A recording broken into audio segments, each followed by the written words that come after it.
Welcome back sa ating channel. Ayan, napag-utusan tayo ng ating opisina na magdala ng mga dokumento dito sa GSIS sa Pasay City.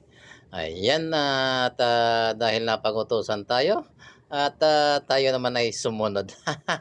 Ayan, mega love shoutout muna po sa inyong lahat at sa ating mga kaibigang OFW at sa ating mga kaibigang subscriber, mga hindi subscriber, mega love shoutout po sa inyo. Sa ating mga silent viewers, maraming maraming salamat po at sa lahat po ng ating mga manonood. Ayan, palabas na po tayo ng gate ng GSIS at dahil tapos na po nating i-deliver or ibigay yung ating mga dokumentong dapat ibigay sa mga kinauukulan, pupunta na naman tayo doon sa kabilang ahensya ng gobyerno.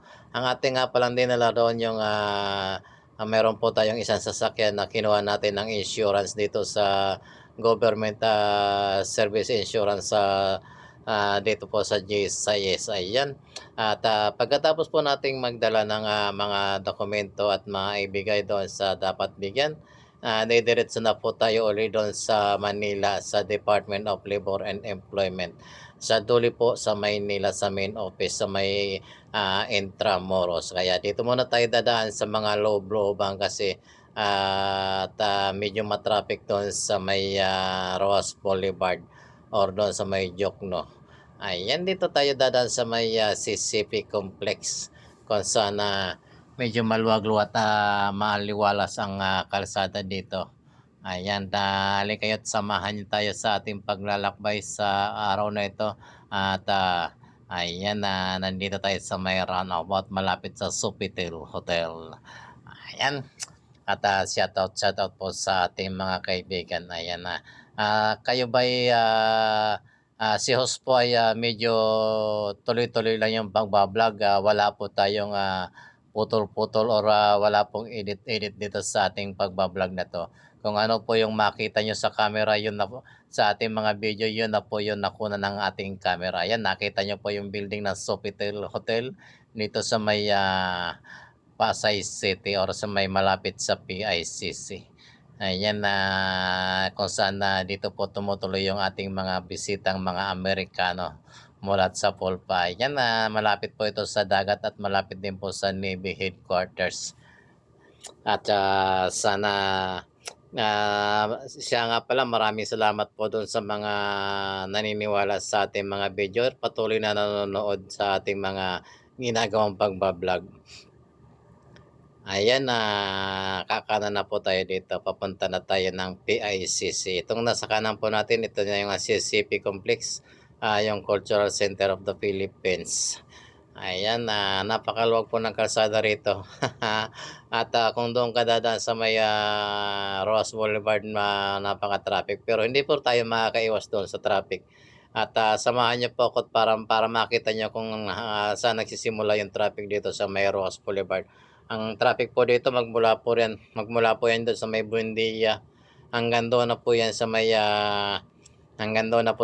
papunta ng pier. At hanggang doon sa may Manila Hotel na po ang traffic niyan. Kaya hindi po rin natin maiiwasan yan. Kaya ayan, dire-diretso lamang po tayo. Makikita niyo po yan diyan mamaya yung sinasabi ni host na traffic. Ayan, sabi nga nila ang pagba-vlog daw ay parang negosyo din 'to. Kasi dito sa pagba-vlog po hindi talaga tayo makakuha ng 100 support sa ating mga kamag-anak kahit na sa ating mga kaibigan na at lahat hindi nagsasumasang-ayon na 'yan. At experience po 'yan ng lahat ng mga vloggers na yung kanilang pamilya mismo ay hindi sumasang-ayon or hindi sumusuporta sa pagba-vlog. Kaya kahit na hindi sumusuporta, tuloy-tuloy lang po tayo. Alam niyo naman pag medyo gumanda yung pagba-vlog ng isang vlogger, doon mo mararamdaman pa lamang yung suporta ng iyong pamilya. Kumbaga sa negosyo ay kumikita ka na saka nila malalaman na naging successful ka. At doon medyo makakatulong ka na sa kanila na mapapalapit na sila sa iyo. Pero shoutout, maraming salamat po pa rin po sa Panginoon at basta tuloy-tuloy lamang po, hindi po susuko. wag po tayong susuko doon sa mga small vlogger. Kasi wag po tayong susuko, araw-araw lang po tayo mag-upload. Kung kinakailangan na i-upload natin ng hindi na ini-edit yung mga video, sige lang po at tuloy-tuloy lang po tayo. Kagaya ng pagbabiyahe natin araw-araw, tuloy-tuloy ang pagbablog, tuloy-tuloy ang pagbabiyahe, tuloy-tuloy ang trabaho. Hindi po tayo susuko doon sa mga basher natin. Mayroon man tayong natatanggap na hindi magandang mga komento, ay hayaan na lang po natin sila. At dapat gawin nating tungtungan yung kanilang mga sinasabi para naman makarating tayo doon sa ating paroroonan. Kasi kung yung mga basher papatulan mo, wala, lalo kang manghihina. Kaya tuloy-tuloy lamang po. Kagaya lang po nito na ginagawa natin. Wala pong makakapigil dito sa ating ginagawang pagbablog at pagtatrabaho na rin. Kasabay ng pagbablog po at ang pagtatrabaho. Malay mo balang araw, 'di ba? Medyo gumanda-ganda naman yung ating maka-achieve po tayo ng kahit isang beses lamang at magpapalit na tayo ng content. Medyo doon tayo sa content na hindi naman yung content na kung ano-ano lamang.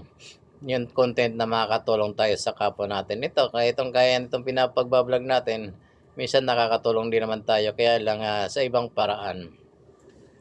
Kasi yung ginagawa po natin bilang public servant o nagtatrabaho sa gobyerno, kasama po sa ginagawa natin pagbiyahe sa araw-araw yung pagtulong po doon sa mga client natin. Yung pag tayo po na naka-assign, pag mayroon po tayong biyahe, yung mga client na pinupuntahan natin o tinutulungan natin may hatid sa ospital. Kasi yung mga client po natin na natutulungan ng mga pasyente, yung po ay for physical therapy. Yung mga napuputulan o napipilayan po ng mga, alam niyo na, mga buto-buto sa trabaho, basta work related po, yun po ang ginagawa natin. Kaya tuloy-tuloy naman po, kagaya na po na nakikita natin yung kung gaano kahaba yung kalsada, ganoon din po kahaba yung ating pasensya. At yung paniniwala natin sa sarili natin, ganoon din po kahaba yan. Walang katapusang kalsada, kahit saan ka umikot, dadaan ka sa kalsada, walang katapusan po yan. Kaya tuloy-tuloy lamang po tayo. Hindi po tayo susukat, hindi po tayo titigil sa pagbablog. Hanggat kaya, hanggat may camera, at hanggat mayroong nakikita, tuloy-tuloy lamang po. Wala po itong cut, wala po itong hindi po ito na ini-edit. Basta kung ano po nakita niyo sa ating video, yun po ang nakuna ng ating camera. Ayan, hi Joe, naglalakad si Apam. Dito na po tayo, dito tayo dumaan sa may Admiral Hotel dito po sa may Service Road. Ayan, malapit na po tayo ng Malate. Nandito na po tayo sa Malate, sa Maynila. Nag-service road na po tayo dahil doon po hanggang sa may Kalaw na po ito. At pagdating natin ng Kalaw, kakanan tayo doon sa may isang hotel doon na tinutuloyan ng ating kasamahan sa trabaho. Ayan, kasi napaka-traffic po doon sa Rose Boulevard, kaya dito na tayo dumaan sa Rose Boulevard pa rin to, kaya lang Service Road kung tawagin. Ayan, tuloy-tuloy lamang po tayo at mega love shoutout po at sa mga riders nating mga kaibigan na hindi ko na po kinunan yung mga video na kung saan nakikipagsiksikan yung mga riders sa atin.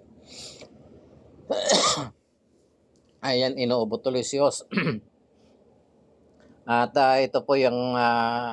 ito pa rin po yung service road, nasa Malate, Maynila na po tayo. Ayan, inuulit ko po, maraming salamat po sa ating mga kaibigan OFW, sa ating mga kaibigan subscriber, sa lahat po ng viewers ng YouTube channel, ng ating mga YouTube channel. Maraming salamat po at sa patuloy na naniniwala sa ating mga video. Thank you po at sana pagpalain po tayo ng Panginoon. Ingatan sa lahat ng oras.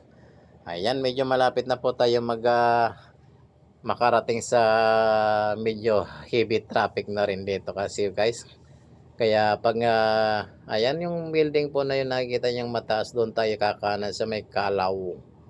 Kung saan pupunta, didiretso po tayo ng Kalaw, kakaliwa po tayo ng, Maria Orosa Street. Dire-diretso na po yun ng DOL, Department of Labor. Kung saan nakikita po kung saan po nasa compound po ng, Intramuros, Manila yung Department of Labor and Employment main office po. Ayan, medyo malapit na sana, kitang-kita na yung building na pinakamataas na 'yan.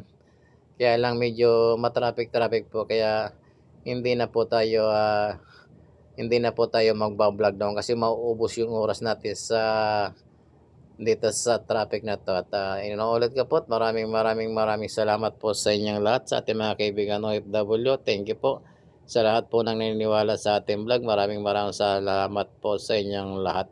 At sana sana, ingat po tayong lahat. Bye-bye po. I love you all. Ingat-ingat po. God bless.